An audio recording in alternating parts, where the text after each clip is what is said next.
Hello दोस्तों, आज की इस वीडियो में मैं आपको बताऊंगा एक आंकड़ा को लेकर के उसको हम किस तरह से बनाते हैं, उसमें जो है से कौन कौन सा तरीका से पूछ सकता है। पिछले वीडियो में हमने बताया था सांख्यिकी आंकड़े और उनका प्रस्तुतिकरण। उस वीडियो में हमने विस्तार से चर्चा किया है कि सांख्यिकी क्या है और सांख्यिकी के आधार पे क्या है कि आंकड़ा को कितने तरीका से बांटा गया है, आंकड़ों का संकलन जो है से कितने तरह से किया जाता है, उसके बारे में हमने विस्तार से चर्चा किया है। तो चलिए यहाँ पे एक उदाहरण को लेकर के हम देखेंगे कि इसको जो है से किस तरह से हम जो है से मैनेज करेंगे और किस तरह से जो है से आंकड़ा को जब दिया हुआ रहेगा तो उसको हम बनाएंगे। देखिए यहाँ पे एक उदाहरण लिया गया है। एक उदाहरण को माध्यम से यहाँ पे बताना है कि इन आंकड़ों को क्रमवार बंटन सारणी बनाएं और सारणी देखकर बताएं कि कितने विद्यार्थियों को 92 अंक प्राप्त हुए। यानी यहाँ पे जो है से एक आंकड़ा दिया है। यहाँ पे देखिए एक आंकड़ा दिया हुआ है, किसी विद्यालय की 9वीं कक्षा के यानी किसी विद्यालय की 9वीं कक्षा के 30 विद्यार्थियों द्वारा 100 अंकों में से प्राप्त अंक निम्नांकित है। यानी कहने का मतलब है किसी विद्यालय में यानी किसी स्कूल के 9th क्लास के बच्चों द्वारा यहाँ पे जो है 100 में से प्राप्त अंक इस प्रकार से है। यानी ये ऐसा विद्यार्थी है जिनका 10 नंबर भी आया है, कोई ऐसा भी विद्यार्थी है जिसका 20 नंबर आया है, 70 नंबर आया है। इस तरह से जो है यहाँ पे 30 को दिया हुआ है। यानी कहने का मतलब 30 विद्यार्थियों द्वारा 100 में से प्राप्त अंक इस प्रकार से दिया गया है। अब इस आंकड़ा को बनाना क्या है, तो इस आंकड़ा को बोल रहा है कि इन आंकड़ों की क्रमवार बंटन सारणी बनाएं, सारणी देखकर बताएं कि कितने विद्यार्थियों को 92 अंक प्राप्त हुए हैं। और जैसा कि आप जानते हैं कि आंकड़ा भी 2 प्रकार के होते हैं। एक होता है वर्गीकृत आंकड़ा। वर्गीकृत आंकड़ा का मतलब है कि एक आंकड़ा जो है आपको इस तरह से दिया हुआ रहेगा, 0 से लेकर 20 तक, 20 से लेकर के 40 तक, 40 से लेकर के 60 तक, इस तरह से दिया हुआ रहेगा। और इधर जो है आपका क्रमवारता दिया हुआ रहेगा इस तरह से। यानी यहाँ पे हम जानते हैं शॉर्ट में कि आंकड़ा जो है 2 प्रकार के होते हैं। ये आंकड़ा जो है यहाँ पे होगा वर्ग अंतराल, यहाँ पे जो है वर्ग अंतराल होगा, इसको लिखेंगे वर्ग अंतराल, और ये लिखेंगे बारंबारता। और यहाँ पे जो है ऐसे आंकड़ा के आधार पे जो है ऐसे यहाँ पे आंकड़ा को 2 तरह से सजाया जाता है। एक होता है अतिव्यापी, एक होता है अंतिव्यापी। तो आज यहाँ पे मैं चर्चा कर देता हूँ शॉर्ट में कि आंकड़ा को जो है 2 प्रकार होते हैं, उसमें कौन कौन सा होता है। एक देखिए आंकड़ा यहाँ पे सिंपल दिया हुआ है जिसको हम बोलेंगे साधारण आंकड़ा, और यहाँ पे जो है इसको बोलेंगे वर्गीकृत आंकड़ा। वर्गीकृत आंकड़ा का मतलब कि 0 से लेकर 20 तक यहाँ पे मान लीजिए 4 दिया हुआ रहेगा, यहाँ 6 दिया हुआ रहेगा, 7 दिया हुआ रहेगा, कुछ भी दिया हुआ रहेगा। यानी इस तरह से दिया हुआ रहेगा। जब आपका कोई भी टॉपिक पे अगर आंकड़ा को अगर निर्माण इस तरह से दिया हुआ रहेगा, वर्ग अंतराल के रूप में और बारंबारता के रूप में दिया हुआ रहेगा, तो हम इसको बोलेंगे वर्गीकृत आंकड़ा। क्या बोलेंगे? वर्गीकृत आंकड़ा। और जब इस तरह से अगर साधारण तरीका में दिया हुआ रहेगा तो इसको बोलेंगे साधारण आंकड़ा। अब यहीं पे वर्गीकृत आंकड़ा में जो है ऐसे यहाँ पे 2 तरह का आंकड़ा को जो है मैनेज होता है, जिसको हम बोलते हैं अतिव्यापी और एक होता है अंतिव्यापी। तो सबसे पहले हम चर्चा करते हैं अतिव्यापी का कि अतिव्यापी क्या होता है। तो अतिव्यापी बोलेगा तो अतिव्यापी मतलब होता है कि ये जो वर्ग अंतराल है, यानी यहाँ से 0 से लेकर 20 तक और 20 से लेकर 40, 40 से लेकर 60, इसको हम आगे भी बढ़ा सकते हैं 60 से लेकर 80, इस तरह से। यानी कहने का मतलब कि जब वर्गीकृत आंकड़ा जब होता है तो वर्गीकृत आंकड़ा में कोई भी वर्ग अंतराल में 2 तरह की लिमिट होता है, 2 तरह का सीमा होता है। एक होता है निम्न सीमा, एक होता है उच्च सीमा। यहाँ पे 0 को बोलेंगे निम्न सीमा और 20 को बोलेंगे उच्च सीमा। यहाँ पे 20 को बोलेंगे निम्न सीमा और इसको क्या बोलेंगे? उच्च सीमा।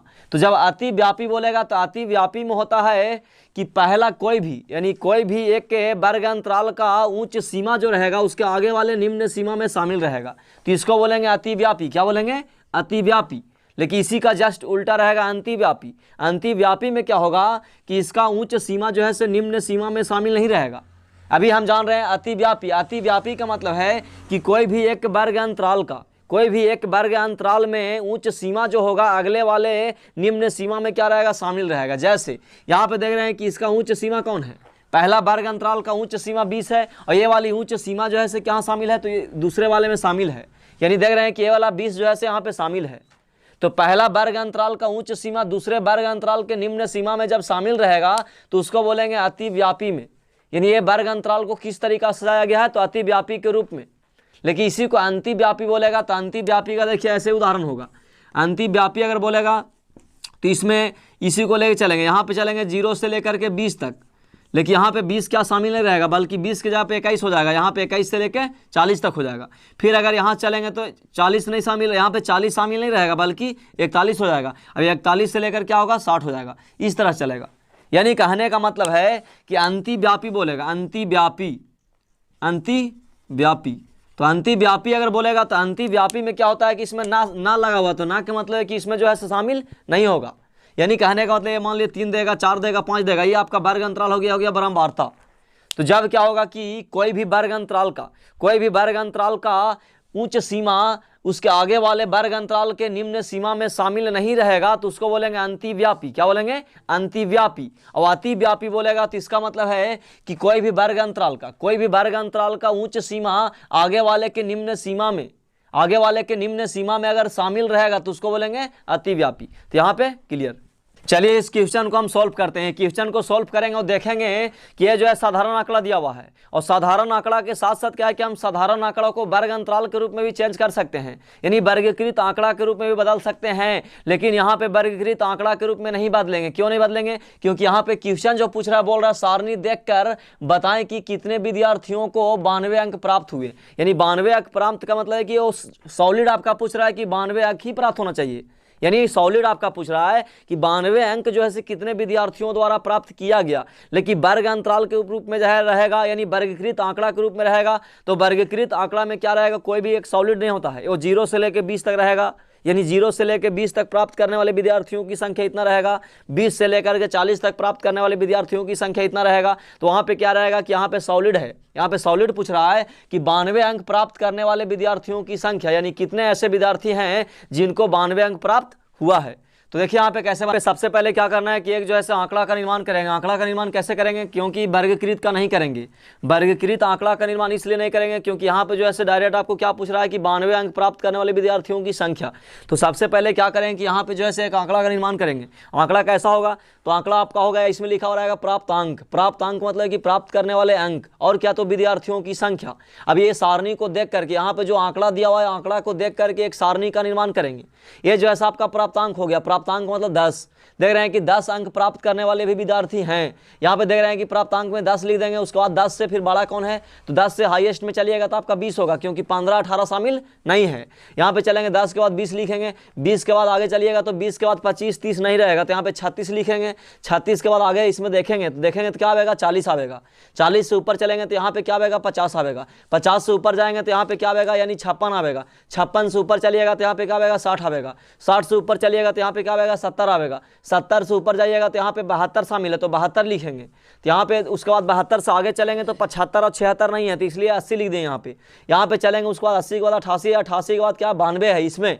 अब 92 के बाद क्या है? 95 है। बहुत सारे स्टूडेंट ये भी कह सकते हैं कि यहाँ पे 20 के बाद 25 क्यों नहीं लिख सकते हैं? तो 25 इसलिए नहीं लिख सकते हैं क्योंकि ये 25 जो है आंकड़ा में शामिल नहीं है। यानी 10 के बाद जो है 10 से आगे जो है क्या? 20 शामिल है। 20 के आगे क्या शामिल था? 36 शामिल था। इस तरह से जो है प्राप्तांक में हम इस तरह से लिख देंगे। अब लिखने के बाद क्या करना है कि प्रश्न में जो आंकड़ा दिया हुआ, आंकड़ा के माध्यम से यहाँ पे विद्यार्थियों की संख्या को पता करेंगे। जैसे यहाँ पे देख रहे हैं कि 10 अंक प्राप्त करने वाले कितने विद्यार्थी हैं, यानी ये आंकड़ा में जो है 10 कै गो शामिल है। तो देख रहे हैं कि 10 यहाँ पे शामिल है और कहीं शामिल है नहीं है, तो यह 10 को जो है एक बार शामिल है, यानी 10 अंक प्राप्त करने वाले एक विद्यार्थी हैं। अब उसके बाद चलेंगे 20। देख रहे हैं कि 20 की बात करते हैं तो 20 यहाँ पे और कहीं है 20 तो और कहीं नहीं है 20, तो ये जो है 20 अंक प्राप्त करने वाले एक विद्यार्थी हैं। 36 की चलेंगे, 36 देखेंगे, 36 में चलेंगे तो 36 जो है यहाँ पे एक जगह हो गया और यहाँ पे एक जगह हो गया, 2 जगह और चलेंगे यहाँ पे और कहीं है, हाँ यहाँ पे है तो 3 जगह, यानी 36 जो है 3, यानी 36 अंक प्राप्त करने वाले विद्यार्थियों की संख्या 3 हो गया। अब चलेंगे 40, तो 40 यहाँ पे कै गो है? तो 40 एगो है यहाँ पे, 40 जो है यहाँ पे है 2 और चलेंगे 40, तो 40 यहाँ पे है 3 और यहाँ पे है 4 और कहीं है नहीं है, तो यानी 40 जो है कितने बार? 4 बार, यानी 40 अंक प्राप्त करने वाले विद्यार्थियों की संख्या 4 हो गया। अब चलेंगे 50 अंक प्राप्त करने वाले, 50 की चेक करेंगे, 50 तो देख रहे हैं 50 अंक यहाँ पे एक है, 50 जो है और कहीं है तो 50 से यहाँ भी है 2, 50 से यहाँ भी है 3, यानी 50 अंक प्राप्त करने वाले विद्यार्थियों की संख्या 3 हो गया। 56 की बात करते हैं तो 56 चलेंगे यहाँ से चेक करेंगे तो 56 जो है कितने हैं? तो 56 की बात करते हैं तो 56 चलेंगे यहाँ से, देखिए 56 एक जगह हो गया और एक यहाँ हो गया 2 जगह, यानी 56 की संख्या कितना? 2 हो गया, यानी 56 अंक प्राप्त करने वाले विद्यार्थियों की संख्या 2 हो गया। अब चलेंगे 56 के बाद 60 की बात करते हैं तो 60 यहाँ हो गया एक जगह, 60 जो है और यहाँ 2, 60 और कहीं है तो 60 जो है यहाँ पे है 3 और इसके बाद यहाँ पे 4 है, यानी 60 जो है कितने हैं? 4, यानी 60 अंक प्राप्त करने वाले विद्यार्थियों की संख्या 4 हो गया। अब चलेंगे उसके बाद जो है 60 के बाद कौन है? 70 की बात करते हैं तो 70 अंक लाने वाले यहाँ पे एक है 70 जो है और कहाँ है? तो 70 जो है, और यहाँ पे है 2 और यहाँ पे एक 3, यानी 70 अंक लाने वाले 3 नहीं है, यानी 4 होगा। यानी 70 देखिए यहाँ पे 1 हो गया, यहाँ पे 2 और उसके बाद यहाँ पे 3 और इसके बाद 4, यानी 70 अंक प्राप्त करने वाले विद्यार्थियों की संख्या 4 हो गया। 72 की बात करते हैं तो 72 चेक करेंगे। 72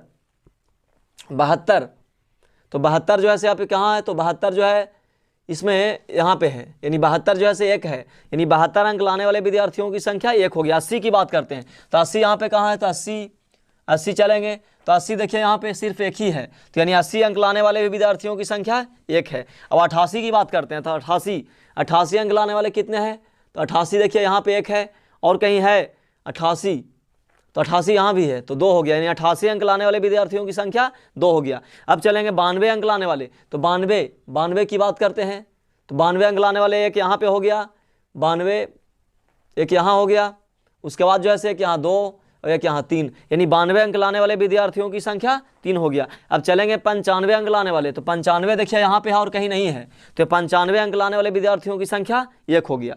यानी कहने का मतलब है कि आंकड़ा को देख करके आप क्या करना है कि प्राप्तांक की संख्या विद्यार्थियों की संख्या को निकाल लेंगे, यानी कौन विद्यार्थी ने कितने अंक प्राप्त किया वो जो है यहाँ पे शामिल अंकों में देखेंगे। ये आंकड़ा के माध्यम से हम यहाँ पे इसको जांच करेंगे। अब देखिए ये तो बोल रहा था इन आंकड़ों की क्रमवारता बंटन सारणी बनाए, तो हमने यहाँ पे बंटन सारणी बना दिया। अब बंटन सारणी के साथ साथ एक प्रश्न और पूछ रहा है, क्या पूछ रहा है कि सारणी देखकर बताएं कि कितने विद्यार्थियों को 92 अंक प्राप्त हुए, तो 92 अंक, तो 92 अंक यही ना है, तो 92 अंक कितना 3, यानी लिख देंगे यहाँ पे, लिखेंगे क्या लिखेंगे, अतः 92 अंक प्राप्त करने वाले विद्यार्थियों की संख्या, तो 92 अंक प्राप्त करने वाले विद्यार्थियों की संख्या कितना है, तो 92 अंक कितने विद्यार्थी प्राप्त किया, तो 3, तो यहाँ पे आंसर हो जाएगा 3। इस तरह से अगर मान लीजिए बिना वर्गीकृत का, यानी बिना वर्गीकृत मतलब साधारण आंकड़ा अगर दिया हुआ रहेगा और आपको डायरेक्ट अगर पूछेगा कि कितने अंक प्राप्त करने वाले, यानी 92 अंक प्राप्त करने वाले कितने विद्यार्थी हैं, 90 अंक प्राप्त करने वाले कितने विद्यार्थी हैं, तो आप जो है से वर्गीकृत आंकड़ा का निर्माण किए बिना ही इसको आप बना सकते हैं। यहाँ पे वर्गीकृत आंकड़ा को निर्माण करके बनाना सही नहीं होगा, क्योंकि यहाँ पे जो है से वर्गीकृत आंकड़ा में क्या होता है कि एक वर्ग के रूप में देता है, वर्ग अंतराल के रूप में। जैसे आपको 0 से 10 देगा, 10 से आपको 20 देगा, 20 से आपका 30 देगा, तो इस तरह जब करिएगा तो यहाँ पे जो है सॉलिड नहीं होगा। यानी कहने का मतलब कि वर्ग अंतराल जो है आपको वर्ग अंतराल के रूप में जब दिया रहेगा वर्गीकृत आंकड़ा होगा, तो वहाँ पे जो है आप सॉलिड नहीं बता सकते हैं, क्योंकि यहाँ पे आप बोलिएगा 0 से 10 अंक प्राप्त करने वाले, यानी 0 से 10 के बीच अंक प्राप्त करने वाले विद्यार्थियों की संख्या होगा। लेकिन यहाँ पे डायरेक्ट पूछ रहा है कि आपको 92 अंक कितने प्राप्त किया, इसीलिए जो है से साधारण आंकड़ा बना करके यहाँ पे कर देंगे। तो चलिए प्रश्न यहीं पे खत्म होता है। धन्यवाद।